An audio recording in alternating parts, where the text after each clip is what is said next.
지금 저는 혼자 일합니다.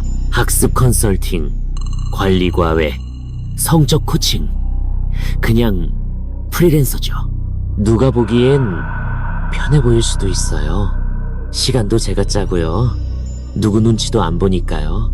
근데 솔직하게 말하면 혼자 일하게 된 건 제가 능력이 좋아서 그런 게 아닙니다. 제 몸이 아직도 어떤 순간을 기억하고 있어서 그래요. 그 기억 때문에 저는 조직에 다시 못 들어갑니다. 그 시작은 얼마 전이었습니다. 예전에 같이 일하던 동료를 정말 우연하게 만났어요. 지하철역 근처 편의점 앞에서요. 둘 다 같은 순간 서로를 보고 그냥 굳었습니다. 이야, 살아있었네. 제가 먼저 그렇게 말했습니다. 농담처럼 들렸지만 진짜로 확인하고 싶었던 말이었어요. 그 애는 억지로 웃었습니다. 살아있지. 근데 반만 그 애를 여기서는 현수라고 부르겠습니다. 실명은 말 못해요. 그 애는 아직도 그 지역에서 일하고 있고 아직도 조심해야 하는 사람이에요. 편의점 밖 플라스틱 의자에 앉아서 캔 커피를 까고 앉았을 때 현수는 제가 질문도 하기 전에 말하더라고요. 너 그때 회사 돌아봤냐? 아니, 난 퇴사하고 그냥 바로 나왔어. 너는? 난 남았지. 바보같이. 우리가 다녔던 그 회사는 사교육 회사였어요. 이름 밝히면 바로 어딘지 알만한, 지역에서는 꽤 이름 있는 그런 회사. 대형 학원 같은 게 아니라 집으로 파견 가서 일일로 붙는 시스템이었죠. 방식은 간단합니다. 본사에서 과외 의뢰가 떨어져요. 교사 쪽으로 학생 프로필이 오죠. 중2, 수학, 현재 성적 50점대, 집중력 약함, 주 2회 희망, 모친 상담 적극적, 부친 참여 낮음. 이런 식으로 최소한의 상황을 알려줘요. 교사가 할래요? 하면 수업이 바로 잡힙니다. 기본급은 없고 수업 들어간 만큼 돈을 받는 구조. 그러니까 많이 뛴 사람이 많이 벌고 적게 뛰면 그냥 굶는 구조. 돈이 급한 사람일수록 위험한 의뢰라도 덥석 잡게 돼요. 그건 우리끼리 다 알고 있는 부분이었습니다. 현수도 그랬어요. 내가 그때 많이 욕심냈거든. 현수는 그렇게 말했어요. 내가 거길 안 갔으면 지금 이렇게 안 됐을 거야. 제가 물었습니다. 어디? 현수가 고개를 숙였어요. 목젖이 잠깐 떨리더니 다시 올라오더라고요. 그리고 그 애가 아주 조용히 말했어요. 한강 북부 쪽 새로 개발한 초고가 아파트 단지, 거기에 들어간 게 시작이었어. 저는 그 말 듣는 순간 그냥 등줄기가 식었습니다. 왜냐하면 그쪽 라인 진짜 유명하거든요. 돈 많은 집들. 그리고 이상하게 거기서 한번 꼬이면 다들 입을 다물거든요. 야, 근데 너 왜 그걸 나한테 말하냐? 제가 진짜로 물었어요. 이건 그냥 옛날 썸 얘기나 직장 썰이 아니었어요. 말하는 것 자체가 리스크였어요. 현수는 대답을 안 했습니다. 아주 잠깐만 조용했어요. 그러고 나서 고개를 들더니 이런 말을 했어요. 나도 이제 누가 내 이름 불러도 대답 잘 안 해. 그냥 안 해? 누군지 확인하기 전까지는. 그 순간 저는 아무 말도 못했습니다. 아, 얘도 거기까지 갔구나. 아, 얘도 들었구나. 그리고 현수가 본론을 꺼냈습니다. 내 얘기 그냥 들어. 너는 가지 마라. 너는 아무리 돈이 급해도 그 라인 다시는 받지 마라. 거기엔 머리가 없는 게 앉아있다. 그 애는 그걸 머리 없는 것이라고 불렀습니다. 아니, 정확히 말하면 머리가 없는 사람처럼 행동하는 것. 그때부터 이야기는 그냥 직장에서 있었던 불쾌한 사건이 아니었어요. 그건 이 동네에 정말 존재하냐, 싶은 종류의 얘기였습니다. 현수 말로는 그 의뢰는 처음부터 냄새가 났다고 했습니다. 보통 회사에서 내려오는 학생 정보는 이렇습니다. 중학교 2학년 수학, 영어, 집중, 현재 평균 60점대, 산만함, 심함, 모친이 적극적, 부친 비협조, 주의회, 희망 이런 기본 배경은 적혀 있어요. 왜냐면 교사도 사람이라 준비를 해야 하거든요. 문제 행동애인지 정서적으로 예민한 애인지 아예 바닥이라 기초부터 갈아엎어야 하는 애인지 거기에 따라 수업 방식이 다릅니다. 근데 그건 달랐어요. 현수가 받은 그 파일은 거의 백지였대요. 학생 이름, 학년 주소, 끝 특이사항 칸은 비어 있었고 부모 상담 스타일도 공란, 기타 알림도 없음, 딱 한 줄만 있었다고 해요. 가능하면 빨리 투입 요망, 가능하면 빨리. 그 말은 회사 입장에서 긴급하다는 뜻이죠. 보통은 애가 완전 폭주하거나 집안 사정이 복잡하거나 학부모가 클레임 세게 넣었거나. 근데 웃긴 게 아무도 그거는 안 받았다더라. 한참 동안 그래서 페이가 올라갔다는 겁니다. 첫 제한 금액에서 며칠 지나니까 수당을 확 올려서 다시 연락이 왔다고 했어요. 선생님만 가능하시면 이번 주 바로 시작하시는 조건으로 추가 지급 가능합니다. 그건 사실상 이런 소리예요. 다른 사람들 다 거절했어요. 선생님밖에 못 구해요. 현수는 돈이 급했대요. 그 시기엔 진짜로. 다른 과외들은 들쭉날쭉했고 월세는 그대로 나오고 카드값은 쌓이고. 그러니까 머리로는 이상하다고 생각하면서도 몸은 이미 간다 쪽으로 기울어 있었던 거죠. 그래서 갔대요. 그리고 그 아파트를 보고 일단 기가 눌렸다고 했습니다. 일반 고급 아파트가 아니었다고 했어요. 그냥 돈 많은 집 정도가 아니라 너는 지금부터 우리 구역 안에 들어오는 거야 라고 말하는 구조. 입구에서부터 이미 경비가 달렸습니다. 나이든 경비 아저씨가 신분증만 슬쩍 보고 들어가세요 하는 게 아니라 완전 젊은 보안 요원들이 무전기로 서로 체크하면서 현수의 이름, 목적, 방문 시간을 전부 적더래요. 그리고 여기서 제일 이상한 포인트. 보통 이런 데서는 그냥 어느 집 가세요? 하고 끝이야. 근데 거긴 이걸 또 물었대요. 과목이 뭡니까? 몇 회차 수업 예정입니까? 아이 상태는 오늘 괜찮습니까? 그 질문은 보안 질문이 아니잖아요. 그건 마치 지금 안에 있는 누군가에게 일지가 올라간다는 느낌이었어요. 누가 누굴 만났고 몇 시에 무슨 목적으로. 현수는 그걸 들으면서 기분이 이상했대요. 아, 내가 그냥 과외 선생님이 아니라 기록될 사람이구나. 엘리베이터를 탔을 때 어지럽다고 했어요. 속도가 빠른 게 아니라 압박이 이상했다고.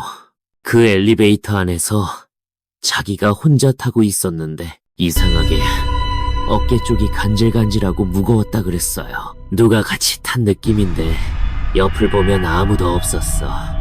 그냥 빈 엘리베이터라고. 근데 내 어깨가 뭔가에 살짝 눌리는 그 무게는 있었어. 그 말 하는데 저는 소름이 끼쳤습니다. 문 앞에 도착했을 때 벽에 걸린 장식들도 이상했다고 했어요.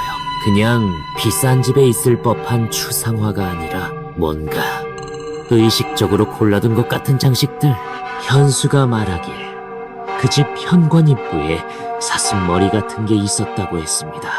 근데 그게 우리가 아는 사슴 인테리어처럼 반짝이고 귀여운 느낌이 아니고 목 없는 몸뚱이 모양에서 목이 잘린 자리에 황금색 고리만 덩그러니 걸려있는 형상. 머리는 없고 그 자리를 뭔가로 대신 매달아둔 느낌. 현수는 그걸 보고 그냥 한 발 뒤로 물러섰대요. 그게 인테리어인지 신호인지 장난감인지 분간이 안 가서 초인종을 누르고 안으로 들어갔습니다. 그 집은 이상하리만큼 조용했다고 했어요.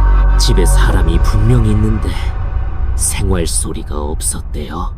TV 소리, 물 끓는 소리, 누가 슬리퍼 끄는 소리, 그런 게 아예 없었다. 대신 공기만 정리돼 있고 향만 돌고 있었대요. 현수가 그때 이렇게 느꼈다고 했습니다. 집이 사는 데라기보다 사람을 앉혀놓고 관리하는 방 느낌이었어.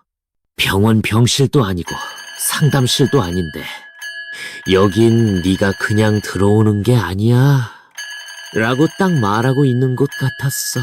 그리고 거실에 남자가 있었다. 아버지는 정중했다. 너무 정중해서 오히려 불안할 정도로. 와, 주셔서 감사합니다. 더울 텐데 오시느라 힘드셨죠. 자리 편하게 앉으세요. 그 말투는 거의 면접관이 아니고 면접자한테 비는 사람 같았다. 저희 쪽이 더 고맙습니다. 선생님이 와주셨으니까요. 이런 톤. 그래서 현수는 생각했대요. 이 집 돈이 그냥 많은 정도가 아니구나. 뭔가 있다. 하지만 그때까지만 해도 그 뭔가가 뭔지 몰랐어요.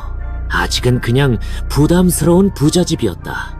문제는 그 다음부터입니다. 첫 수업은 이상할 만큼 평범했다고 합니다. 아이도 예의 바르고 수업 태도 괜찮고 질문하면 대답하고 억지로 반항하지도 않고 정말로 그냥 중간 정도의 앤. 천재도 아니고 문제아도 아니고. 그래서 더 무서웠대요.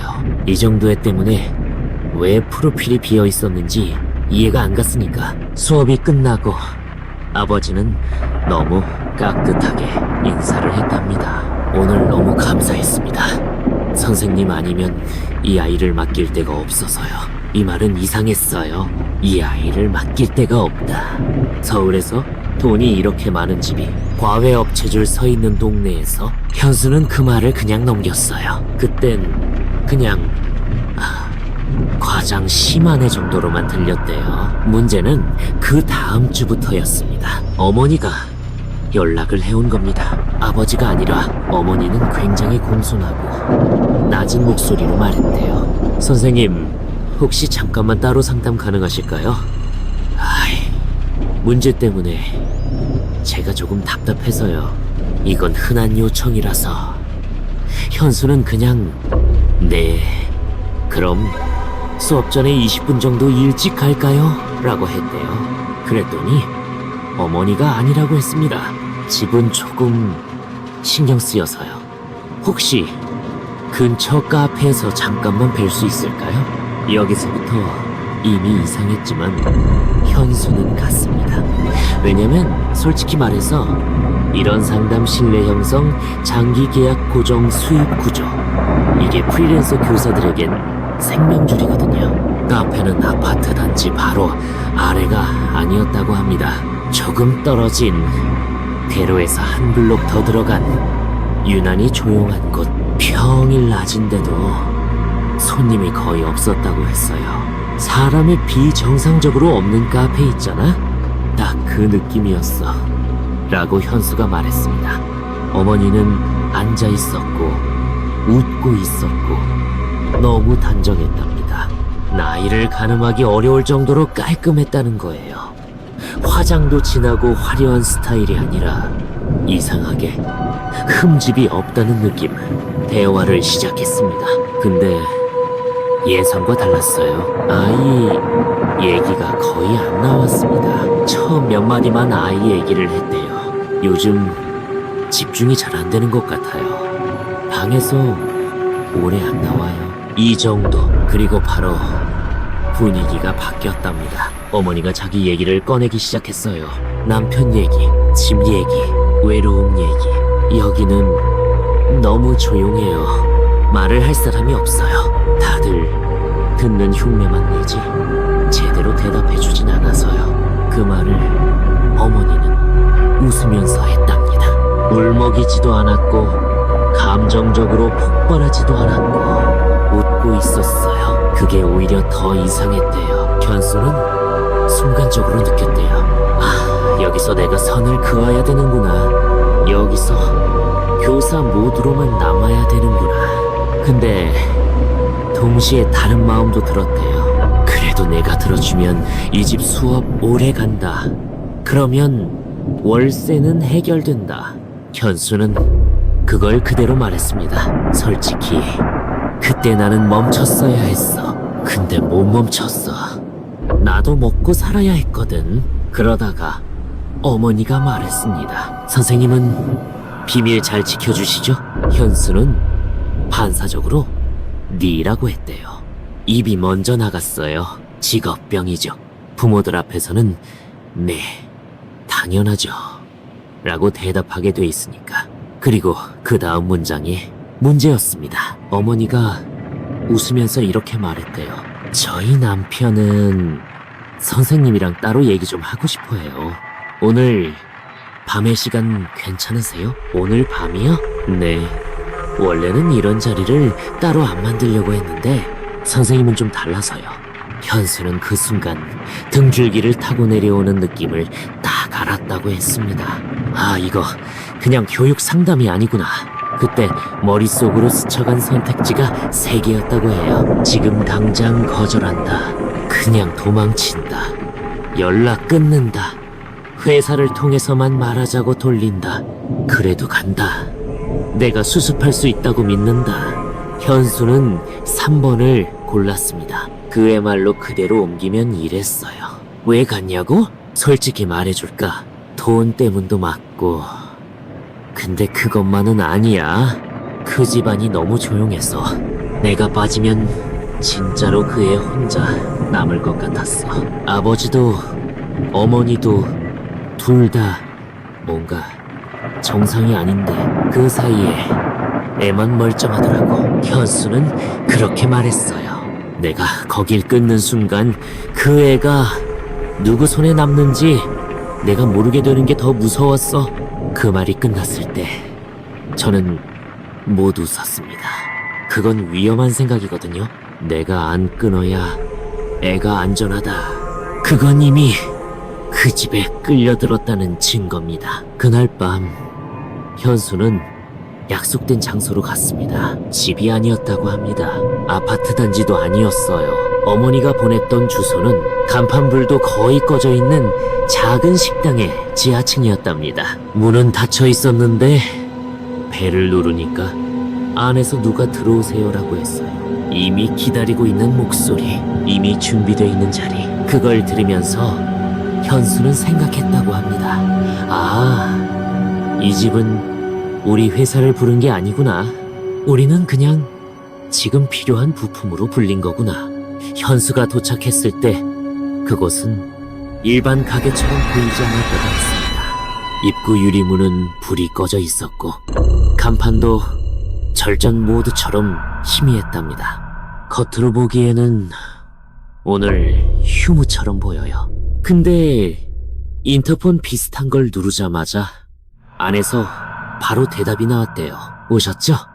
잠깐만요. 그 말투가 좀 이상했다고 했어요. 반갑다. 이런 톤이 아니고 이미 네가 올 걸 전제로 준비된 느낌. 마치 정해진 순서의 다음 단계에 체크하는 것 같았다고.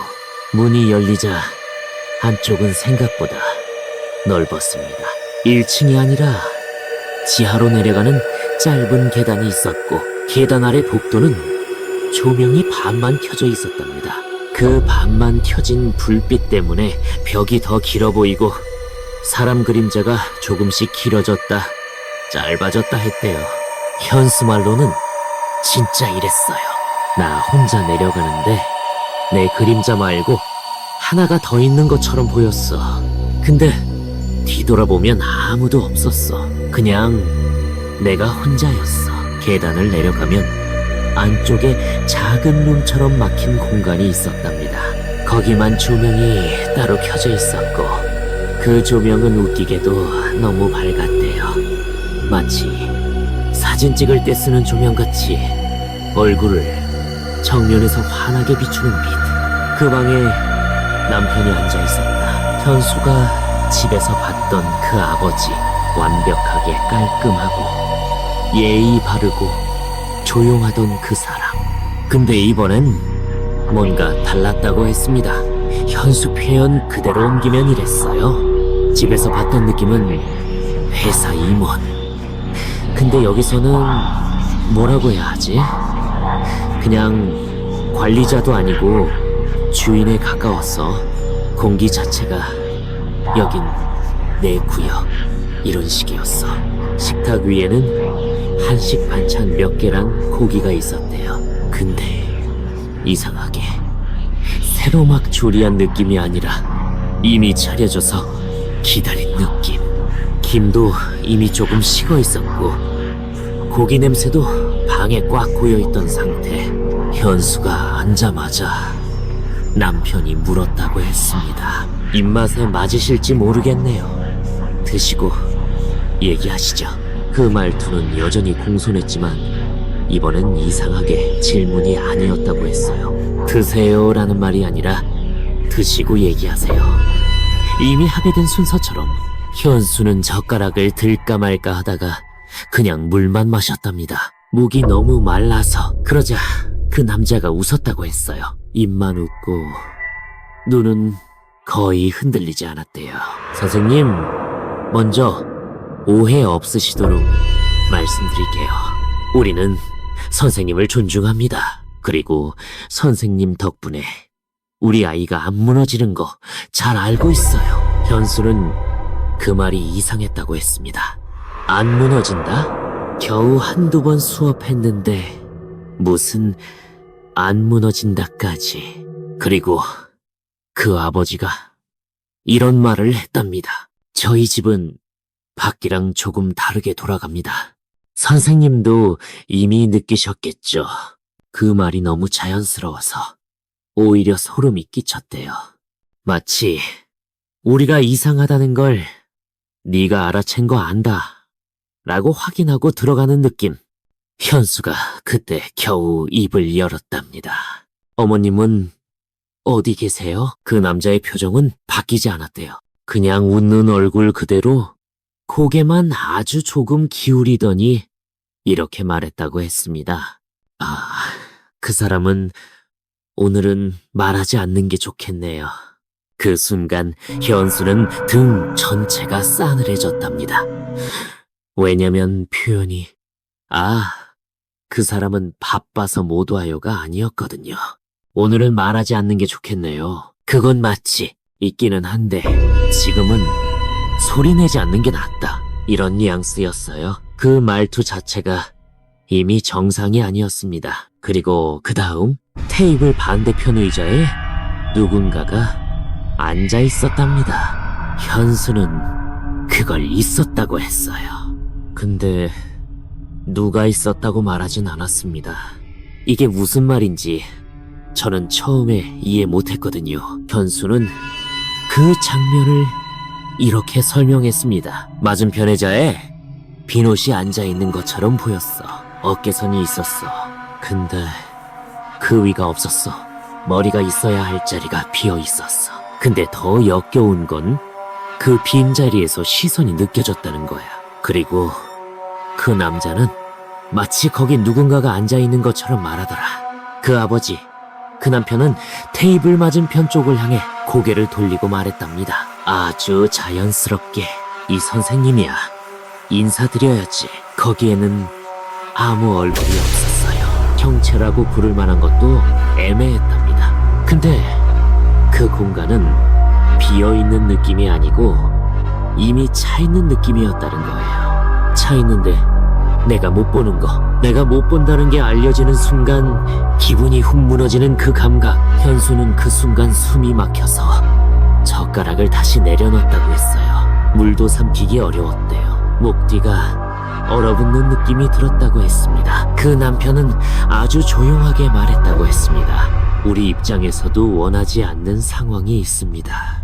선생님도 원하지 않으실 거라 합니다. 그래서 선택지를 깔끔하게 드리겠습니다. 그 말투 거기서부터는 더 이상 부모가 아니었대요. 그건 협상자였어요. 그리고 감시자에 더 가까웠다고 했습니다. 그 남자는 식은 반찬을 젓가락으로 천천히 옮기면서 말했답니다. 그 손놀림이 너무 자연스러워서 더 소름이 끼쳤대요. 마치 이런 대화를 수도 없이 해본 사람처럼. 첫 번째입니다. 그의 목소리는 조용했지만 반박을 허락하지 않는 리듬이 있었대요. 그건 설명이 아니라 통보에 가까웠어요.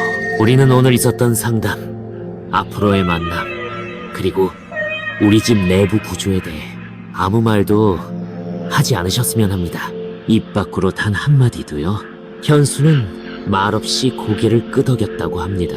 그건 사실 당연한 요구처럼 들렸어요. 프리랜서 교사와 학부모 사이에는 어느 정도의 비밀은 있으니까요. 근데 남자는 고개를 아주 천천히 좌우로 흔들었다고 했습니다. 아직 안 끝났습니다. 그 정도로는 안심이 안 되거든요. 그리고 두 번째, 둘째는 보상입니다. 선생님이 지금까지 이 집에 투자한 시간, 감정, 위협, 우리는 그걸 가볍게 생각하지 않아요. 그 말하면서 그 남자는 웃었대요. 정말 예의 바른 미소였다고 했습니다. 마치 감동적인 합의라도 된 것처럼 공손하게 끝내고 싶습니다. 그러니까 선생님도 깔끔하게 끝내주세요. 현수는 순간 이거 합의금 얘긴가? 생각했다고 했습니다. 뭐 그렇게 끝날 수 있죠. 다시 노지 마세요. 이건 개인적인 위로금입니다. 그런 식으로. 근데 액수가 이상했대요. 그 남자는 아무렇지도 않게 말했답니다. 지금까지의 수업료와 정신적 위로, 그리고 선생님이 앞으로 이 동네에서 다른 수업을 못하게 되는 손해에 대한 보전을 포함해서 3천만 원이면 되겠죠. 현수는 그 순간 숨이 멎는 느낌이 들었다고 했어요. 학생 한 명 담당한 지 몇 주도 안 된 프리랜서 교사에게 3천만 원이라는 숫자를 너무 편하게 얘기하는 부모. 그건 돈 많다의 문제가 아니에요.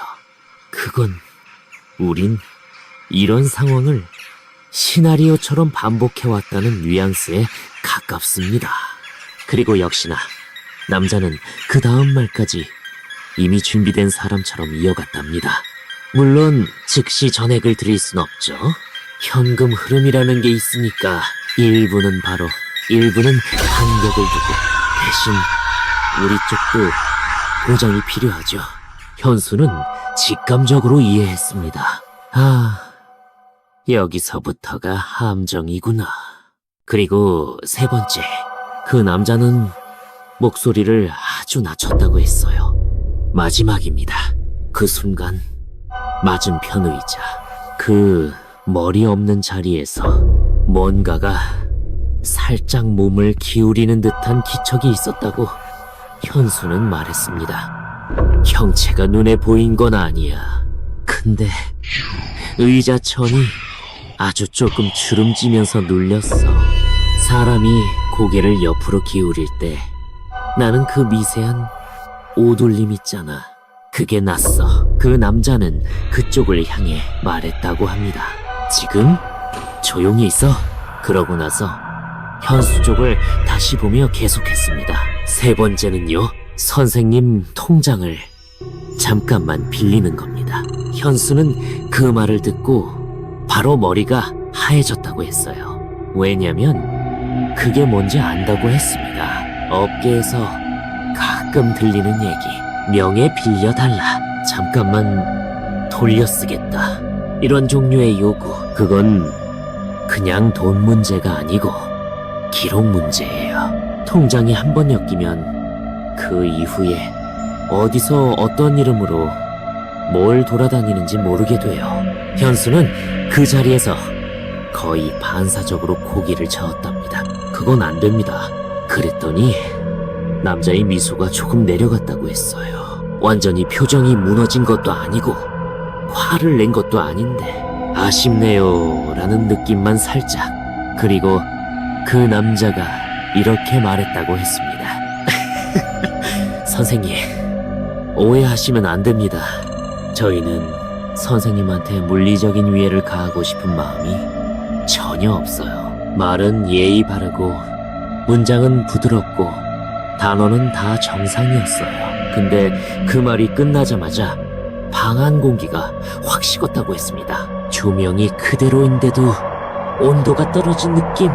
현수는 그 순간 진짜로 난 지금 선택해야 되는구나 라고 느꼈답니다. 내가 여기서 니라고 하면 나는 그냥 이 집의 사람이 된다. 그리고 내가 아니요라고 하면 나는 이 집 밖에서 아무도 아닌 것을 상대로 버텨야 한다. 그 애는 내 앞에서 이렇게 말했어요. 너 이상하게 들리겠지만 그 순간 진짜 이상하게, 진짜로 이상하게 오히려 그 머리 없는 쪽이 더 솔직해 보였어. 나는 대답도 못하고 그냥 멈췄. 그때 남편이 다시 말했다. 선생님은 똑똑하시니까 제가 굳이 길게 말 안 해도 아시죠? 이건 우리 둘 사이만의 문제입니다. 회사까지 갈 필요 없어요. 이걸 회사에 알리면 서로 복잡해지기만 해요. 서로. 그 말에서 현수는 확실하게 깨달았다고 했습니다. 이 남자는 이 상황을 처음 겪는 게 아니구나. 이미 많이 해본 말투다. 이미 많이 정리해본 톤이다. 그리고 마지막으로 남자가 말했답니다. 오늘 이후로는 우리 아이한테 가까이 오지 마세요. 아이한테 말도 걸지 마세요. 우리는 이미 충분히 봤습니다. 선생님 목소리 정도면 그 애는 기억해요. 현수는 그 문장을 나중에도 계속 기억하고 있습니다. 선생님 목소리 정도면 그 애는 기억해요. 이 말은 겉으로 들으면 그냥 이만 끝냅시다 해요. 근데 뒤집어 들으면 이런 뜻이기도 해요. 너는 이미 이 집안에 각인돼 있다. 네가 없어지면 공백이 난다. 그 공백을 누가 메울지는 우리 마음이다. 현수는 그날 도망치듯 나왔다고 했습니다. 뛰진 않았어. 뛰면 뒤에선 누가 잡을 것 같아서. 근데 걸은 것도 아니고 떠밀리듯이 나온 느낌이었어. 계단을 올라갈 때 목뒤가 계속 간질간질했다고 했어요. 누가 귓가에서 숨 쉬는 것처럼. 근데 실제로는 아무도 없었다고 했답니다. 사람, 인기척이 하나도 없었다고 했어요. 지상으로 올라와서 문을 닫는 순간 현수는 반사적으로 뒤를 봤대요. 그냥 본능적으로 확인하고 싶어서. 근데 아무도 없었대요. 복도도 비어있고 출입구 쪽 유리는 자기 모습만 비치고. 그때 유리문에 비친 자기 어깨 뒤에 아주 희미하게 뭔가가 서 있는 것처럼 보였대요. 정확하게 말하면 서 있다기보다 기대어 있는 느낌이었어. 내 오른쪽 어깨 위에 머리가 얹혀 있어야 할 자리에 아무것도 없는데 무게만 있는 느낌. 무게만 걸려있는. 그 순간 누가 속삭였다고 했습니다. 아주 조용히. 진짜 너무 조용해서 바람 소리라고 해도 믿을 수 있을 정도의 크기로. 선생님, 문제는 그 다음이에요. 현수는 그걸 분명히 들었다고 했어요. 자기 이름이 불렸다는 걸. 근데 그 목소리가 아이 목소리도 아니었고 어머니 목소리도 아니었고 아버지 목소리도 아니었대요. 누구인지 모르겠는 목소리. 근데 분명히 자기 이름을 알고 있는 목소리. 그 목소리는 웃지도 않았고 울지도 않았대요. 그냥 부르는 톤이었다고 했어요. 선생님, 여기 있죠? 현수는 뒤를 돌아보지 않았다고 했습니다. 그냥 문 밖으로 걸어 나왔다고 했어요. 손이 떨려서 폰도 제대로 못 잡았답니다. 그리고 택시를 탔다고 했어요. 아무데나 달라고. 그냥 빨리 멀리 가 달라고. 택시 뒷좌석에 앉았을 때 운전기사가 말했다고 했답니다. 손님, 많이 힘드세요? 얼굴이 완전 하얗네. 그 말 듣고 현수는 고개를 들었대요. 그 운전기사가 룸미러로 자꾸 뒤를 보길래. 그런데 운전기사가 갑자기 입을 닫아버렸다고 했어요. 딱 그 순간 아무 말 없이 그냥 전방만 보고 가더래요. 끝까지, 도착할 때까지. 현수는 그걸 아직도 기억하고 있답니다. 그 아저씨가 왜 갑자기 말을 끊었을까? 나 얼굴 보고 놀란 건가? 아니면 내 뒤쪽을 본 건가?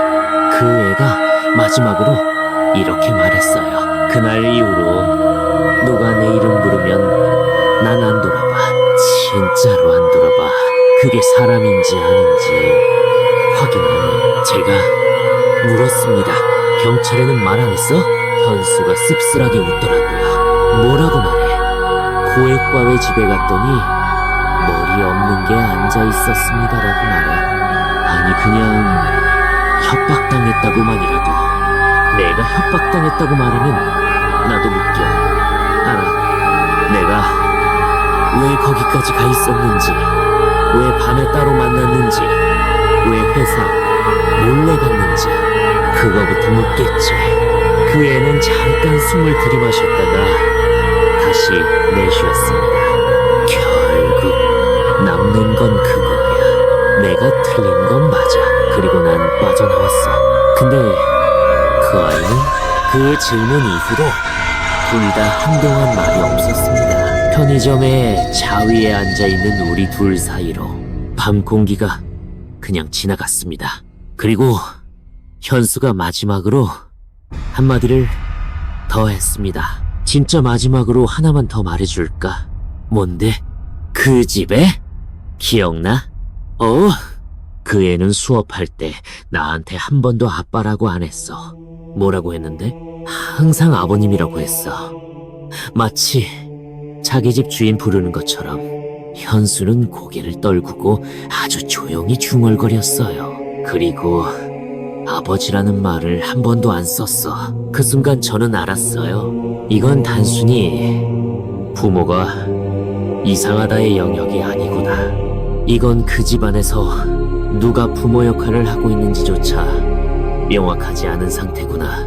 아이조차 그 선을 분명하게 긋고 있는 상태구나. 현수는 말했습니다. 그래서 나는 그 집을 머리 없는 집이라고 불러.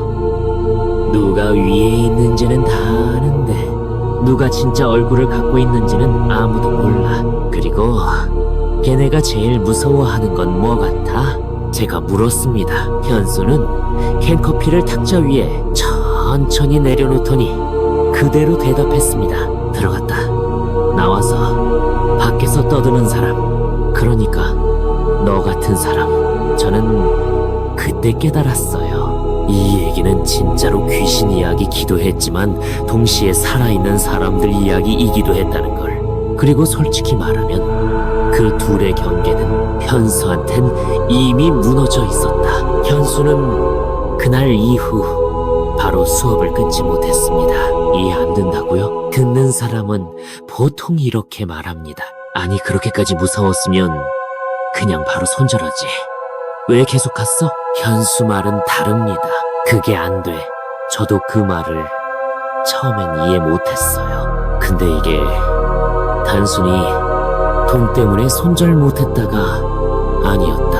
그 다음 날부터 이상한 게 생겼습니다. 연락이 왔어요. 근데 누구 번호인지 저장이 안 돼 있는데 위치가 그 동네 주소랑 거의 비슷하게 찍히는 번호들. 처음에는 톤이 정중했대요. 선생님, 오늘은 쉬셔도 됩니다. 아이는 상태 괜찮아요. 근데 그게 하루 이틀이 아니었대요. 이틀 뒤. 선생님, 오늘 방문 안 하시는 거죠? 혹시라도 오시면 미리 말씀 주세요. 우리 쪽에서 준비가 안 되어 있으면 당황스러워지니까요. 문장 자체는 예의였어요. 근데 내용은 묘하게 우리가 허락하지 않은 방문은 하지마에 가까웠죠. 즉, 너는 이제 자기 마음대로 오면 안 되는 사람이 됐다는 거예요. 현수는 그걸 보고 오히려 안심하려 했대요. 아, 다행이다. 나보고 오지 말라고 하네. 그럼 끊을 수 있네. 근데 진짜 무서운 건 그 다음이었다. 어느 날 새벽 2시 반. 전화가 울렸다고 했어요. 같은 번호. 현수는 안 받았어요. 새벽 2시 반에 학부모 전화 받는 교사는 없거든요. 그건 정상 아니에요. 안 받았는데도 바로 이어서 메시지가 왔대요. 선생님, 지금 어디 계세요? 그 다음 메시지. 혹시 아이 목소리 들리면 답장해주세요. 여기서 중요한 건 그 시간에 그 아이가 깨어있을 이유가 없다는 거예요. 그리고 더 중요한 건 들리면 답장해주세요 라는 말투. 그건 마치 우리는 지금 같은 공간에 있는 게 아니지만 우리도 들을 수 있다는 걸 알고 있다 라는 식이었어요. 그 문장 보고 현수는 폰을 그냥 거실 테이블에 던졌대요. 진짜로 던졌대요. 나까지 이상해지면 안 되니까. 근데 그 순간이었대요. 테이블 위에 엎어진 폰에서 스피커가 아주 약하게 켜졌답니다. 전화가 연결된 건 아니었는데 뭔가가 짧게 새나오는 식의 잡음, 그리고 아주 잠깐, 정말 1초도 안 되는 길이로 작은 목소리가 들렸다고 했답니다. 선생님, 지금 대답하면 안 돼요. 그 목소리는 분명히 그 아이 목소리였대요. 수업할 때 들었던 그 낮고 조금 조심스러운 말투 그대로. 근데 말이 이상했죠. 대답하면 안 돼요? 안전하다고 말한 게 아니고 숨으라고 말한 것도 아니고 지금은 대답하지 마세요. 그 말은 누가 누구를 더 무서워하는지 보여주는 거잖아요. 현수는 거기서 바로 등 전체에 소름이 올라왔다 그랬어요. 그 집이 나를 감시하는 게 아니고 그 집 안에서 누군가가 그 집을 감시하고 있구나. 그리고 그 누군가가 내가 말 거는 걸 싫어하나 보다. 그 순간부터 현수는 자기 방불을 완전히 끄고 못 자게 됐다고 했습니다. 불을 다 끄면 어둠에서 누가 속삭일 것 같아서. 근데 불을 켜고 자면 창문에 반사된 자기 모습 뒤에 또 뭔가가 비칠까봐 더 무서웠대요. 그래서 그 애 말로는 그때부터 거의 한 달을 누운 채로만 버티는 잠을 잤답니다. 진짜로 자는 게 아니고 그냥 새벽까지 눈 감고 억지로 버티다가 몸이 꺼지는 식. 그러면서 그 애가 한 말, 그때부터였어. 누가 내 이름을 부르는 거 말고 내가 안 한 말이 내 입에서 나오는 느낌이 시작된 게 저는 거기서 멈칫했어요. 뭔 소리야? 현수는 대답했습니다. 가끔 내가 입 다물고 있는데 누군가가 내 목을 가볍게 만지는 기분이 들거든. 바로 그 다음 순간 마치 내가 말한 것처럼 내 옆에서 내 목소리가 나. 근데 난 그 말을 안 했어. 그 애는 덧붙였습니다. 그 목소리는 분명히 내 목소리인데 톤이 조금 더 낮아. 내 목소리보다 조금 더 피곤하고 조금 더 체념한 버전. 그게 진짜 소름 돋는 거야. 얼마 안 가서 회사 쪽에서 연락이 왔습니다. 선생님, 그 학생 수업은 종료 처리된 걸로 하겠습니다. 보고서만 정리해서 보내주시면 돼요. 현수는 거기서 이상함을 느꼈대요. 제가 종료한다고 말 안 했는데요. 아, 학부모님 쪽에서 이미 정리하셨어요? 네. 선생님이랑 더 얘기 나누기 불편하시다고. 그리고 선생님 개인 사정도 있으시다고 하셔서요. 현수는 그 말을 듣자마자 등골이 찢어지는 느낌을 받았다 그랬어요. 내 개인 사정? 그 말은 그 집이 이미 회사 쪽에 뭔가를 말해. 그 말은 부모가 피해자고 교사가 문제였던 것처럼 들릴 수도 있다는 뜻이었어요. 왜 무섭냐면 이거예요. 만약 이런 식으로 기록이 남으면 나중에 누가 뭘 캐도 그 교사가 좀 집착했대. 그 교사 쪽에서 선을 넘었대. 이런 식으로 왜곡되기 너무 쉬워요. 현수는 바로 반응했답니다. 아닙니다. 절대 아닙니다. 그런 적 없습니다. 그 집 쪽 상황은. 근데 회사 담당자는 그 말을 끊었다고 했어요. 톤도 바뀌었답니다. 처음엔 친하게 말하던 직원이었는데 갑자기 예의 바른 상담센터 말투처럼 네, 선생님 이해합니다. 근데 이건 내부적으로 민감한 케이스라서요. 선생님이 자세히 말씀 안 해주셔도 됩니다. 서로 좋게 마무리하자는 쪽으로 정리됐어요. 지금은 그냥 보고서만 깔끔하게 부탁드립니다. 그 말은 어떤 뜻일까요? 겉으로 보면 신경 쓰지 마세요. 잘 마무리됐어요죠. 근데 실제로는 이겁니다.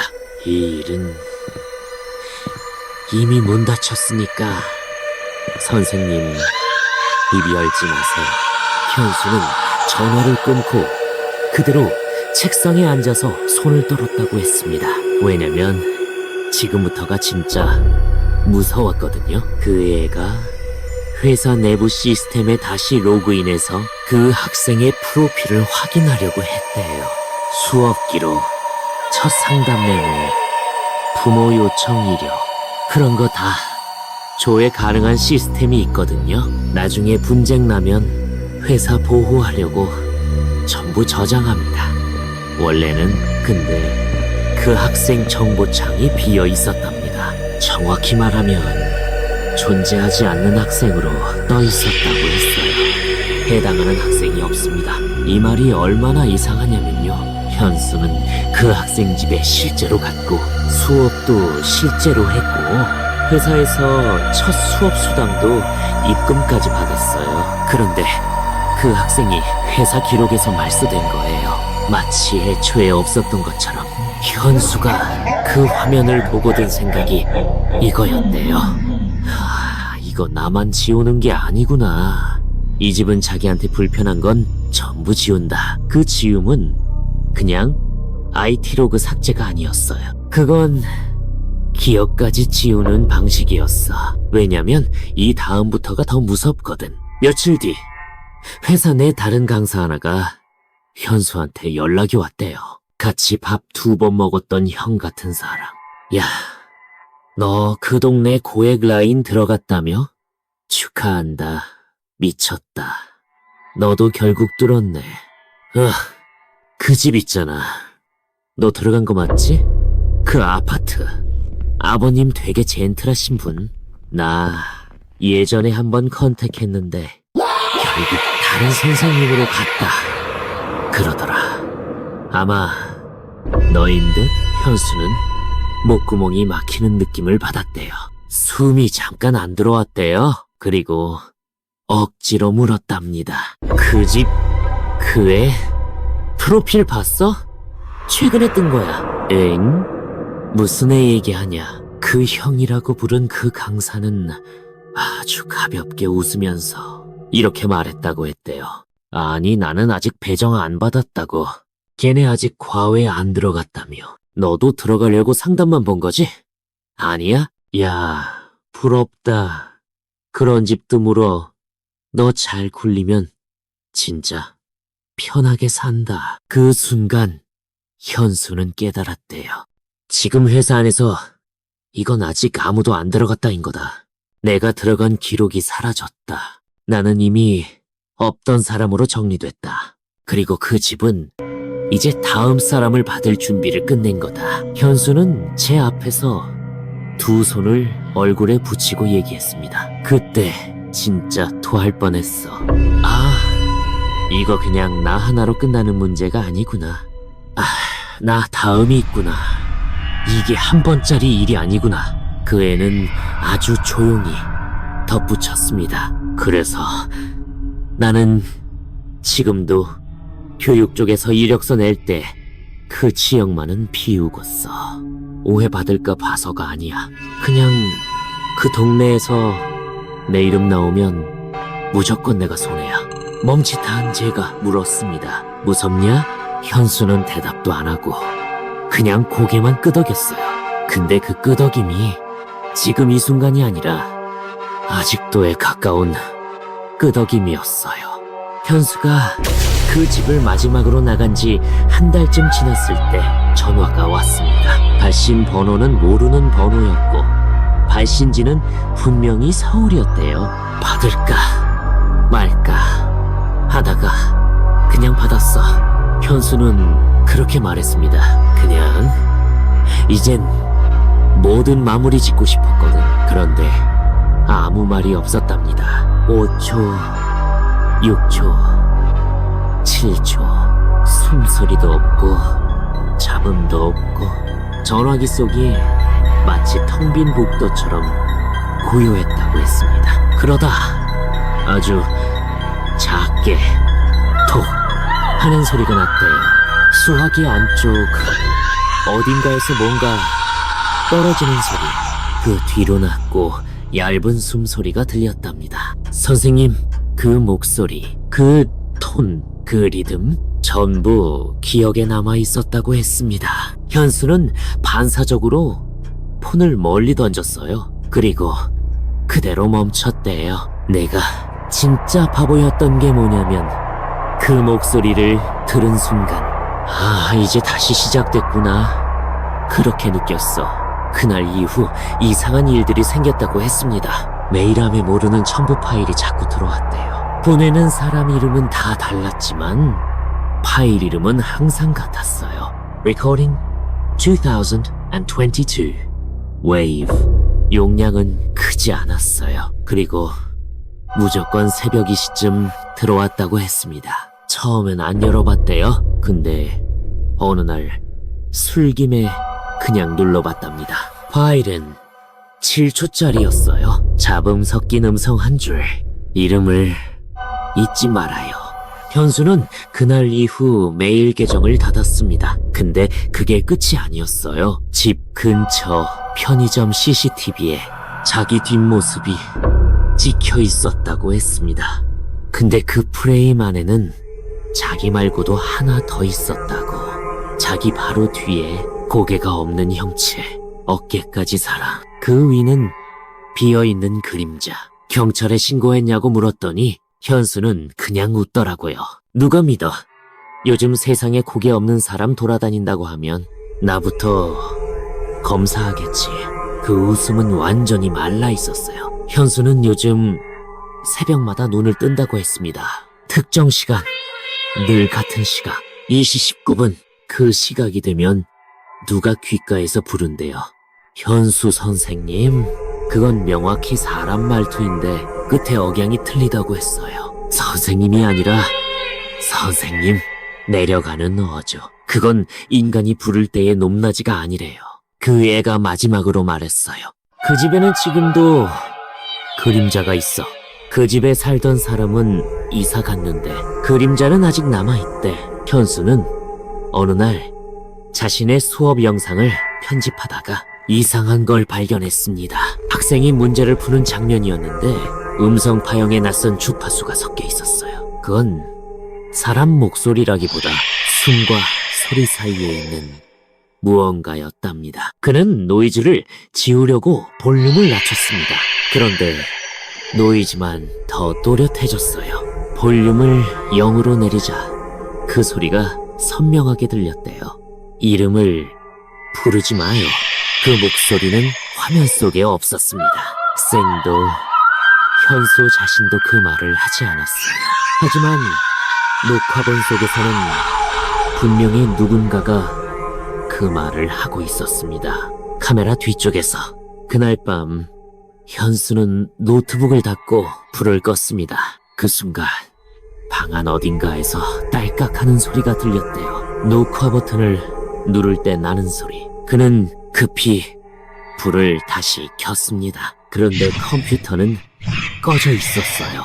대신 모니터 화면 위쪽 카메라 센서 불만 켜져 있었다고 했어요. 누군가 그를 보고 있는 듯이. 그때 알았어. 이건 내 카메라 안에 있는 게 아니야.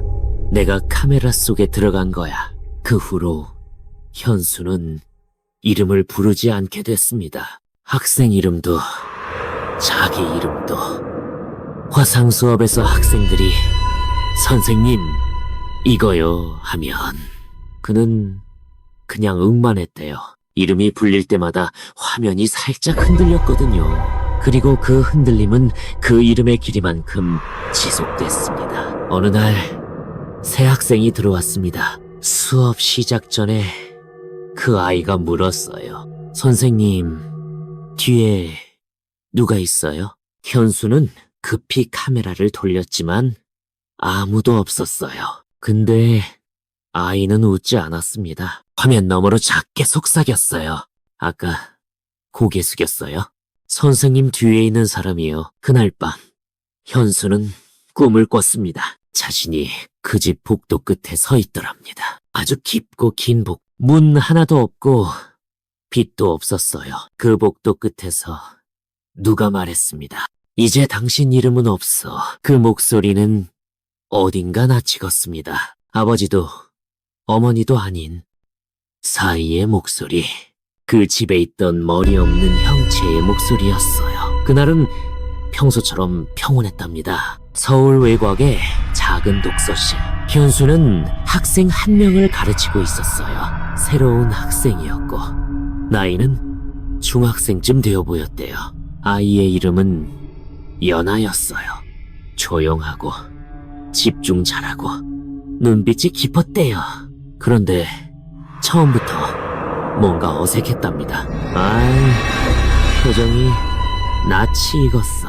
한 번도 본 적 없는데 어딘가 익숙한 얼굴이었어. 그날은 국어 독해 수업이었답니다. 교재에 있던 문장은 이렇게 시작했어요. 사람은 이름을 통해 기억된다.